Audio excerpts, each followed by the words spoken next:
Ya les comentaba al inicio de nuestra Eucaristía que es poco común que coincidan el cuarto domingo de Adviento y el día de Nochebuena. Este es el caso. Estamos en el ciclo B, todavía tiempo de Adviento, dedicado al Evangelio de Marcos, pero precisamente por el tema de este cuarto domingo de Adviento, leeremos un pasaje del Evangelio de Lucas. La invitación a velar y a estar siempre preparados para escuchar, para acoger la venida del Señor. La primera lectura que nos propone la liturgia de este domingo está tomada del segundo libro de Samuel. Este libro es parte de ese segmento del Antiguo Testamento conocido como de los libros históricos y lleva el nombre de el profeta que también fue juez de Israel, Samuel. Está dividido en dos partes, primero libro de Samuel y segundo, que en realidad es una sola obra. El tema central es el paso de la época de los jueces, que tiene un nombre técnico curioso, es la anfictionía. Durante todo ese tiempo para Israel el único rey era Dios, Yahvé era su rey.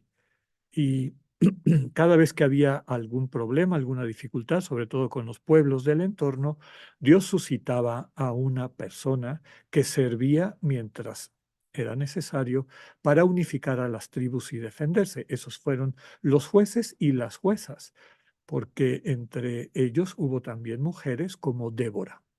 Pero insistencia del pueblo de Israel que se quería parecer a sus vecinos y le exigió a Dios, le pidió insistentemente que les nombrara un rey, pues primero estuvieron bajo Saúl alrededor del año 1030 a.C.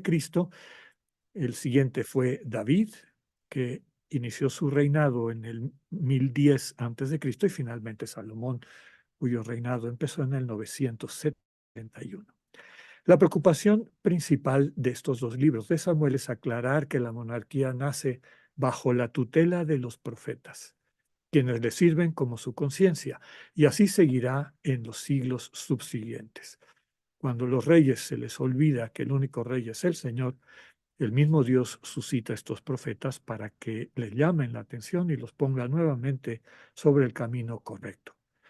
La lectura de hoy nos presenta el contraste en la pretensión de David de construirle una casa a Yahvé, es decir, el templo, y lo que Dios le anuncia, que todo en la vida es un don del Señor.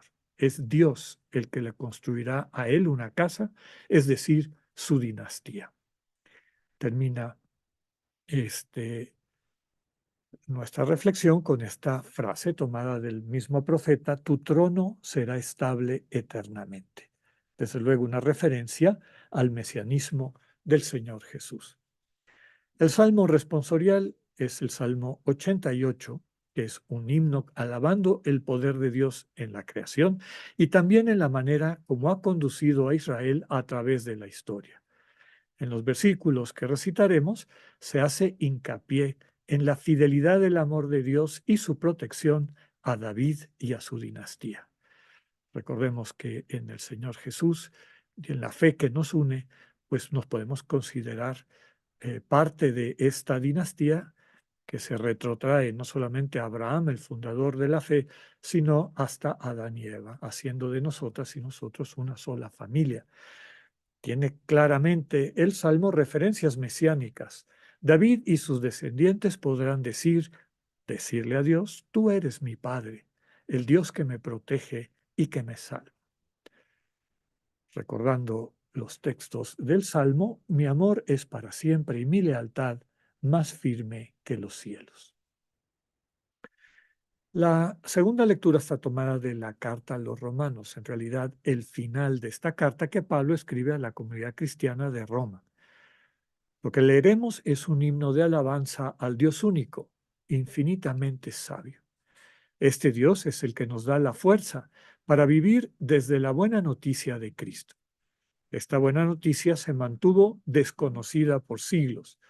Aplicado a nuestras vidas, se mantiene a veces desconocida por décadas, hasta que, abriendo la mirada, empezamos a reconocer como Dios ha estado siempre manifestándose en nuestras vidas, así como lo hacen las Sagradas Escrituras. En Cristo todas las naciones, sin acepciones, están llamadas a la obediencia de la fe, es decir, a vivir en sintonía con Dios, a asumirse en el misterio de Dios como amor revelado en Cristo. De la propia carta, el misterio de Dios revelado en Cristo es que todos somos hermanos y hermanas.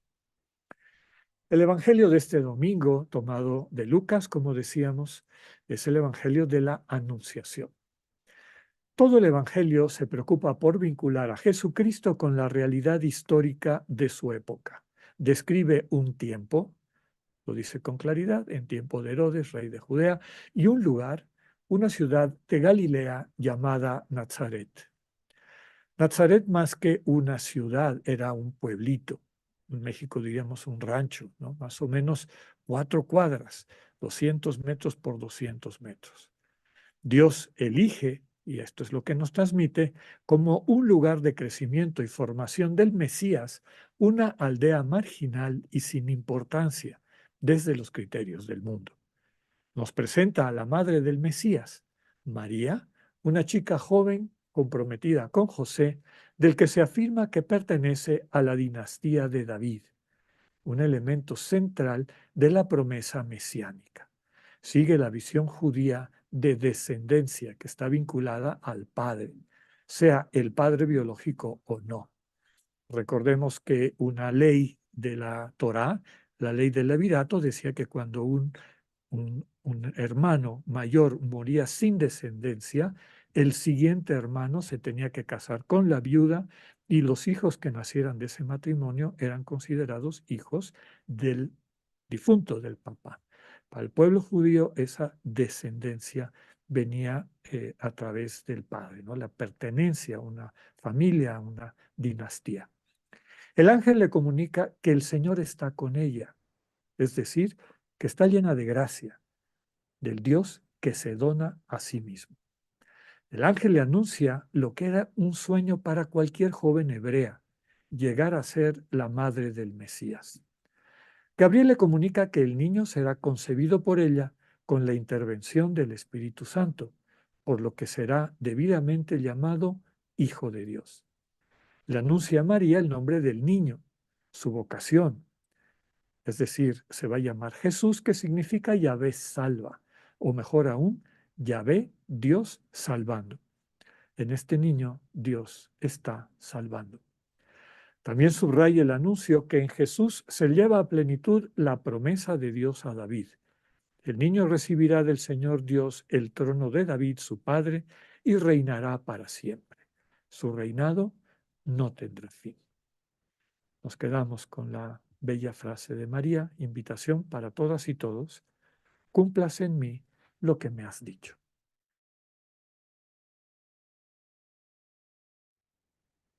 Al inicio de la Eucaristía les comentaba que cuando oíamos ese canto de Sé tú mi luz, normalmente en nuestras vidas, en nuestra cotidianidad, pensamos que nuestra vida se va a desarrollar, se va a consolidar yendo hacia afuera, ¿no? Sé tú mi luz quiere decir que de algún lugar me va a llegar esa luz que intuyo o pienso que está fuera de mí y que por lo tanto tengo que salir a buscarla.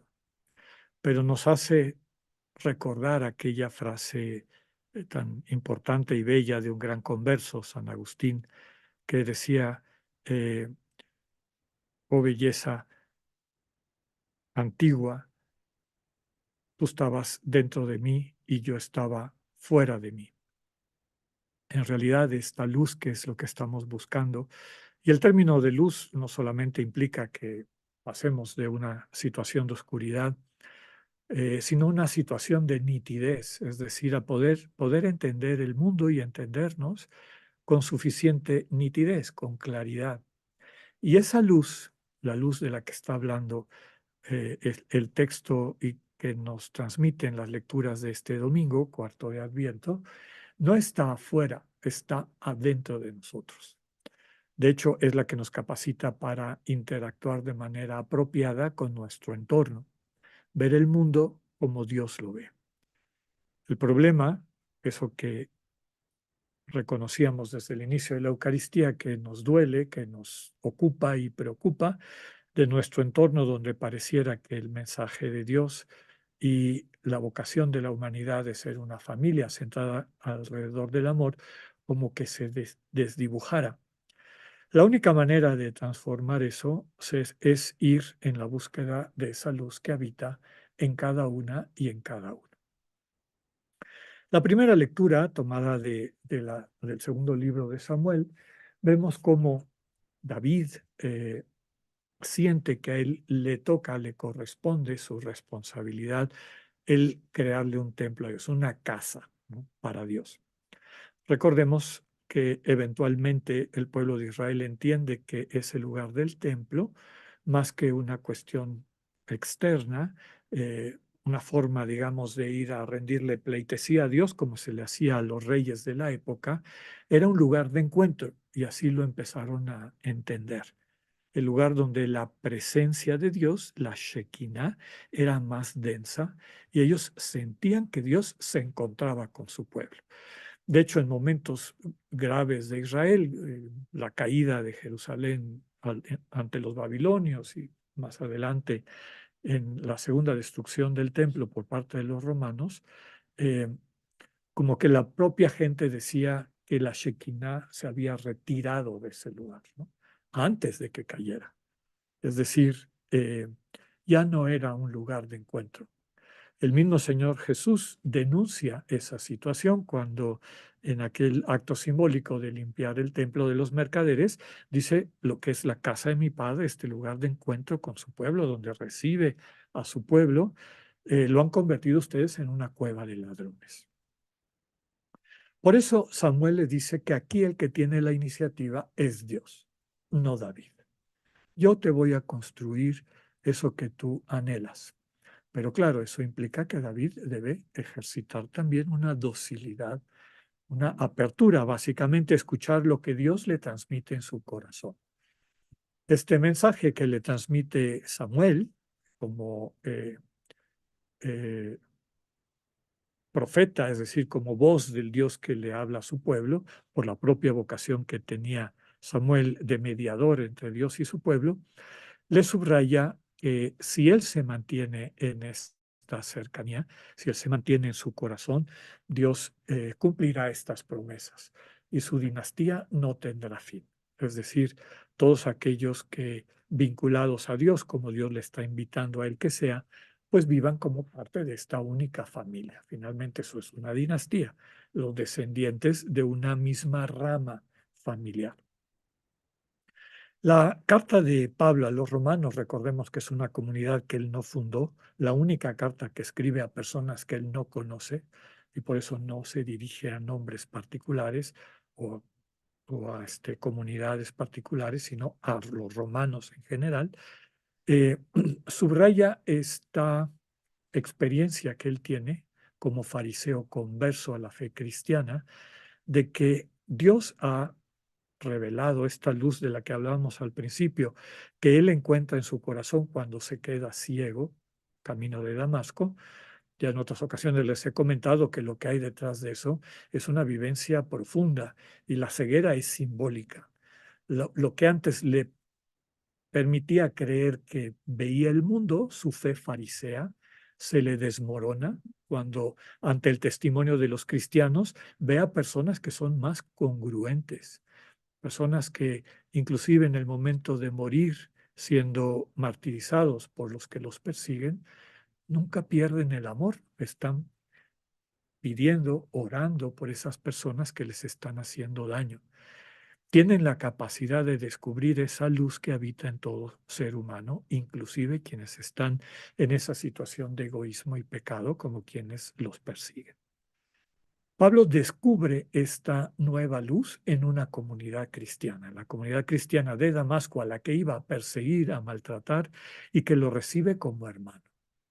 Entonces dice ahí que vuelve a ver, se le quitan las escamas. Y esa mirada es de la que Pablo habla en este final de la carta. Compartimos, hermanos y hermanas, esa misma luz, ¿no? esa manera de sentir el mundo, percibir a nuestros hermanos y hermanas, interactuar con ellos y ellas, y como desde los inicios de nuestra fe, poner nuestro granito o nuestro gran grano de arena para convertir una realidad de oscuridad en una realidad de luz, conducidas por Dios. Y esto nos lleva al bellísimo texto de la Anunciación. Sé que todas y todos tendremos una imagen de lo que es eso por un cuadro que hayamos visto. Hay obras pictóricas bellísimas, hay películas que seguramente hemos visto. Yo quisiera invitarles a que a lo mejor nos vayamos un poquito al sentido profundo del texto, recordando que el término griego ángelos significa mensajero, el que lleva un mensaje. Lo que está describiendo el texto de Lucas es que en un día de la vida de esta joven, con un corazón generoso, como lo vemos al final de la lectura del Evangelio de hoy, ella recibe un mensaje de Dios. Y ese mensaje de Dios a través del ángel que nos hace recordar a Samuel como mediador de la comunicación de Dios, le subraya que está llena de gracia y que debe alegrarse, lo cual quiere decir que tal vez no vivía siempre alegre, seguramente como preocupados estamos nosotros y nosotras del mundo que nos rodea, con un anhelo profundo. Y el ángel le dice, alégrate. Finalmente, la alegría que perdura es la de la gracia de Dios.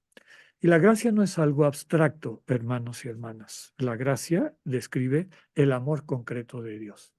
Es la manera como Dios se nos entrega, pasa a ser parte integral de nuestras vidas, aquel Cristo que vive en mí, como decía Pablo, con con una intimidad, una cercanía, un compromiso, un amor profundo por nosotros y nosotras, que es lo único que da la verdadera alegría.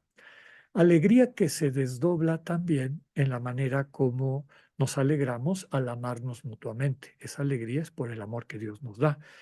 Cuando aprendemos ese amor y vemos que tenemos esa capacidad, los seres humanos, de encontrarnos desde ese amor y construir comunidad, irnos haciendo uno en ese amor que nos une, pues la alegría, desde luego, va creciendo.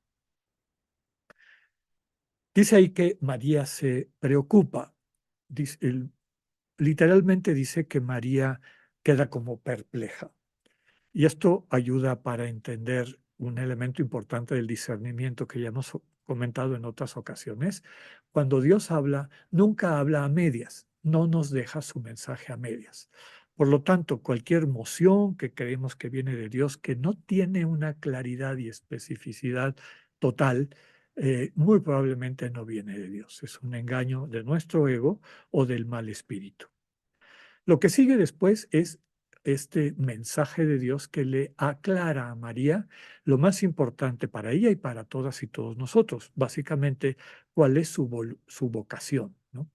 Cuál es la misión, su manera particular de amar.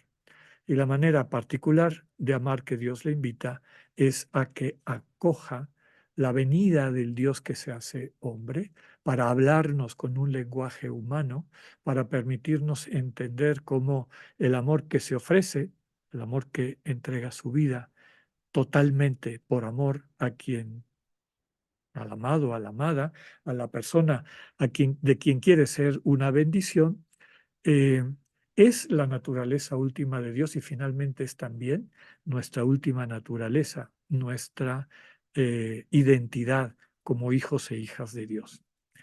María es la primera, podríamos decir, de todos los creyentes, de todas las creyentes, que entiende esto y descubre que esa vocación Dios se la va revelando, no solamente en este momento, porque la vocación se desdobla en la cotidianidad, pero ella desde aquí adopta esa actitud de escucha.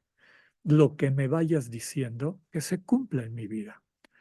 Por eso recomendamos que el centro de nuestro discernimiento cotidiano sea esa pregunta renovada a Dios hoy, en el concreto de este día, en el contexto en el que me encuentro, con las personas que sé que me voy a topar y algunas que a lo mejor llegarán por sorpresa o que no eran parte de mi proyecto, ¿cómo puedo transmitir el amor que tú me das? ¿Cómo se puede manifestar el Cristo que vive en mí, el Cristo que se está gestando, que está creciendo dentro de mí en mi interactuar con las personas?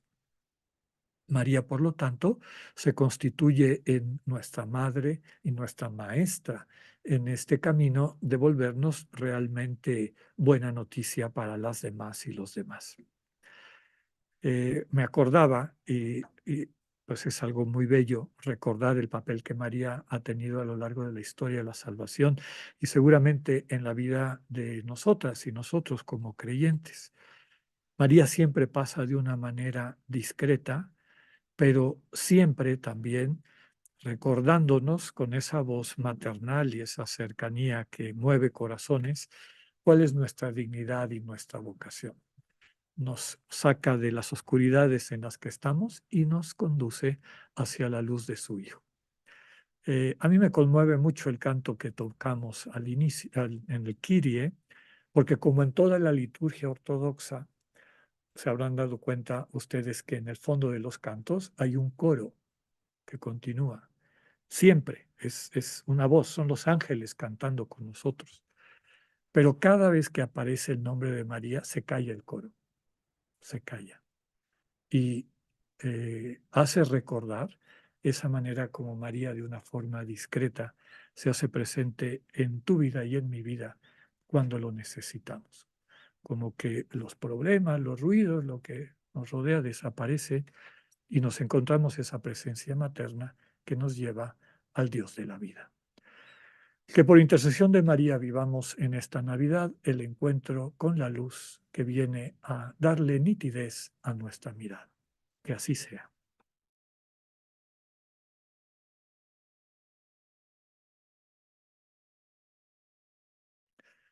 Como materia de reflexión para estas horas que nos quedan antes de celebrar el misterio de la encarnación del Dios que por amor a nosotras y nosotros toma nuestra naturaleza humana, pues que podamos pedir esa luz que estando dentro de nosotros nos permite ver el mundo con la nitidez del amor. Que de aquí a la cena, a las reuniones, al encuentro con personas, si vives con tu familia extensa que es toda la humanidad, o donde quiera que estés, puedas encarnar ese amor y compartirlo. Que tengan una muy feliz Navidad. Dios con ustedes.